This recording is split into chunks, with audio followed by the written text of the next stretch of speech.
Viewers, ये Sanskriti IAS YouTube channel का PT think and solve programme है। इस प्रोग्राम के अंतर्गत प्रत्येक दिन यूपीएससी और स्टेट पीसीएस से संबंधित 5 प्रश्न व्याख्या सहित उत्तर के साथ आपको दिए जाएंगे। हमें आशा है कि ये प्रोग्राम आपकी तैयारी में मददगार साबित होगा। तो चलिए देखते हैं आज के अपने पहले प्रश्न को। हाल ही में किस राज्य में जलकुंभी से बायोडिग्रेडेबल योगा मैट विकसित की गई है? ए मेघालय, बी असम, सी त्रिपुरा, डी मणिपुर।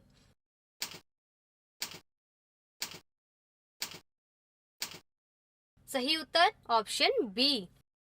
ये रही इसकी व्याख्या। हाल ही में असम में मछली पकड़ने वाले समुदाय की 6 युवा लड़कियों ने जलकुंभी से एक बायोडिग्रेडेबल तथा खाद्य बनाने योग्य योगा मैट या चटाई विकसित की है।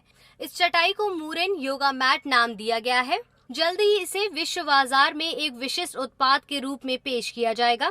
ध्यातव्य है कि मछली पकड़ने वाले समुदाय द्वारा जलकुंभी को बाधा माना जाता है क्योंकि यह उनके व्यवसाय को नुकसान पहुंचाती है। इस प्रकार से विकल्प बी इसका सही उत्तर है। देखिए आज के अपने दूसरे प्रश्न को। स्वामित्व योजना के संदर्भ में निम्नलिखित कथनों पर विचार करें।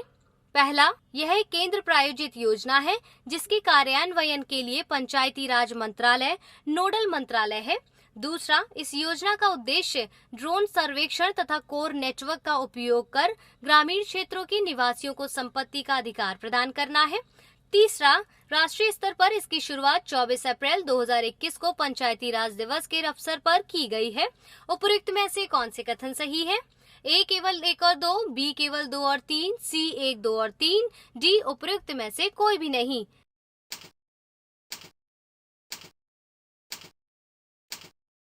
क्या होगा सही उत्तर? Option C. देखिए इसकी व्याख्या। पंचायती राज मंत्रालय ने स्वामित्व योजना को राष्ट्रव्यापी स्तर पर लागू करने के उद्देश्य से एक नया फ्रेमवर्क जारी किया है। पंचायती राज मंत्रालय द्वारा विकसित स्वामित्व योजना के इस फ्रेमवर्क में योजना के तहत विभिन्न राज्यों के लिए विस्तृत रोड मैप तथा दिशा निर्देश शामिल हैं। इनके अंतर्गत योजना के उद्देश्य, कवरेज, वर्षवार, वित्त पोषण पैटर्न, सर्वेक्षण दृष्टिकोण व कार्य प्रणाली शामिल, हितधारकों की भूमिका, उत्तरदायित्व, निगरानी और मूल्यांकन जैसे विभिन्न घटकों को शामिल किया गया है। स्वामित्व योजना पंचायती राज मंत्रालय की एक केंद्र प्रायोजित योजना है। 9 राज्यों में इस योजना के पायलट चरण के सफल समापन के पश्चात 24 अप्रैल 2021 को राष्ट्रीय पंचायती राज दिवस के अवसर पर प्रधानमंत्री द्वारा राष्ट्रीय स्तर पर इसकी शुरुआत की गई है। इस योजना के तहत गाँव में 7,400 से अधिक संपत्ति कार्ड वितरित किए गए हैं, जिनके माध्यम से देश भर में 7 लाख से अधिक लाभार्थियों को लाभान्वित किया जा चुका है। इसके तहत उपलब्ध संपत्ति कार्ड का उपयोग ऋण लेने तथा ग्रामीण नियोजन के लिए सटीक भूमि रिकॉर्ड रखने हेतु किया जा सकता है। इस योजना का उद्देश्य ड्रोन सर्वेक्षण तथा कोर नेटवर्क का उपयोग कर ग्रामीण क्षेत्रों के निवासियों को संपत्ति का अधिकार प्रदान करता है। पंचायती राज मंत्रालय इस योजना के कार्यान्वयन के लिए नोडल मंत्रालय है। राज्यों में नोडल विभाग के रूप में राजस्व विभाग या भूमि अभिलेख विभाग, राज्य पंचायती राज विभाग के सहयोग से इस योजना के क्रियान्वयन का कार्य करेगा। इस प्रकार कथन 1, 2 और 3 सही है, इसलिए इसका सही उत्तर है ऑप्शन सी। देखिए अपने तीसरे प्रश्न को। साधारण योग नियम के संदर्भ में निम्नलिखित कथनों पर विचार कीजिए। पहला, यह योगासन का 45 मिनट की अवधि में किया जाने वाला एक निर्दिष्ट क्रम है जिसे 2015 में देश के सर्वश्रेष्ठ योग गुरुओं द्वारा विकसित किया गया था। दूसरा, इसे किसी भी आयु व लिंग के व्यक्ति को आसानी से योग प्रशिक्षण प्रदान करने के उद्देश्य से विकसित किया गया है। उपरोक्त में से कौन से कथन सही है? ए केवल 1, बी केवल 2, सी 1 और 2 दोनों, डी ना तो 1 ना ही 2।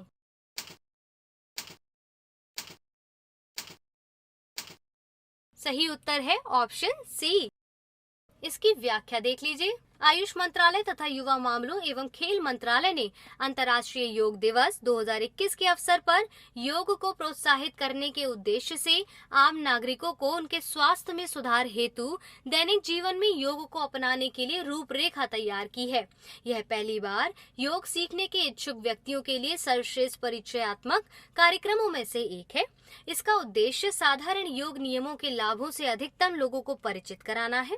साधारण योग नियम 45 45 मिनट की अवधि में योगासनों का एक निर्दिष्ट क्रम है, जिसे 2015 में देश के सर्वश्रेष्ठ योग गुरुओं द्वारा विकसित किया गया था।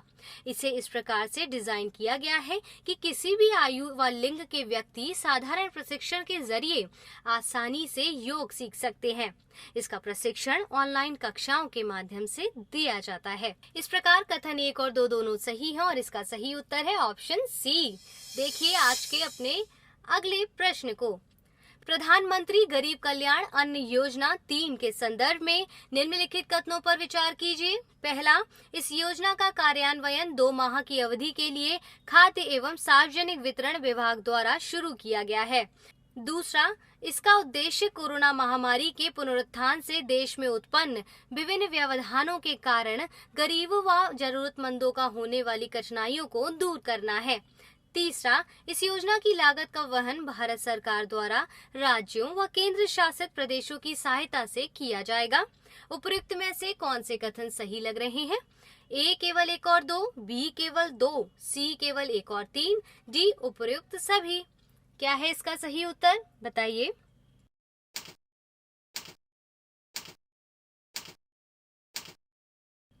Option A. प्रश्न की व्याख्या को देखिए। 28 राज्यों एवं संघ राज्य क्षेत्रों ने भारतीय खाद्य निगम से प्रधानमंत्री गरीब कल्याण अन्न योजना का कार्यान्वयन शुरू कर दिया है। इसका उद्देश्य कोरोना महामारी के पुनरुत्थान से देश में उत्पन्न विभिन्न व्यवधानों के कारण गरीबों व जरूरतमंदों को होने वाली कठिनाइयों को दूर करना है। योजना के क्रियान्वयन की पूर्ण लागत का वहन भारत सरकार द्वारा राज्यों या केंद्र शासित प्रदेशों की सहायता के बिना किया जाएगा। इस विशेष योजना के तहत राष्ट्रीय खाद्य सुरक्षा अधिनियम की दोनों श्रेणियों अंत्योदय अन्न योजना तथा प्राथमिकता घरों के तहत कवर किए गए लगभग 80 करोड़ लाभार्थियों को उनके लिए मासिक आधार पर अधिकृत मुफ्त खाद्यान्न के साथ साथ प्रति माह और प्रति व्यक्ति 5 किलोग्राम अतिरिक्त खाद्यान्न प्रदान किया जा रहा है। और इसीलिए कथन 1 और 2 सही है, जबकि कथन 3 गलत है। इसीलिए इसका सही उत्तर क्या था? Option A. अगले प्रश्न को देखिए। एशियाई विकास बैंक के संदर्भ में निम्नलिखित कथनों पर विचार कीजिए। पहला, इसकी स्थापना वर्ष 1966 में की गई थी। दूसरा, इसका मुख्यालय फिलीपींस की राजधानी मनीला में अवस्थित है। तीसरा, वर्तमान में इसमें 68 सदस्य देश शामिल हैं। भारत इसके संस्थापक सदस्यों में से एक है। उपयुक्त में से कौन से कथन सही है? ए केवल 1 और 3, बी केवल 2, सी केवल 1 और 2, डी उपयुक्त सभी।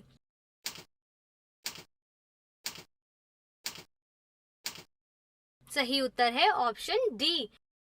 इसकी व्याख्या क्या है? देखिए, एशियाई विकास बैंक की वार्षिक बैठक वर्ष 2021 के भाग के रूप में लचीले भविष्य के लिए सहयोग विषय पर आयोजित गवर्नरों की संगोष्ठी में केंद्रीय वित्त एवं कॉरपोरेट मामलों के मंत्री तथा एशियाई विकास बैंक में भारत की गवर्नर श्रीमती निर्मला सीतारमण ने भाग लिया है।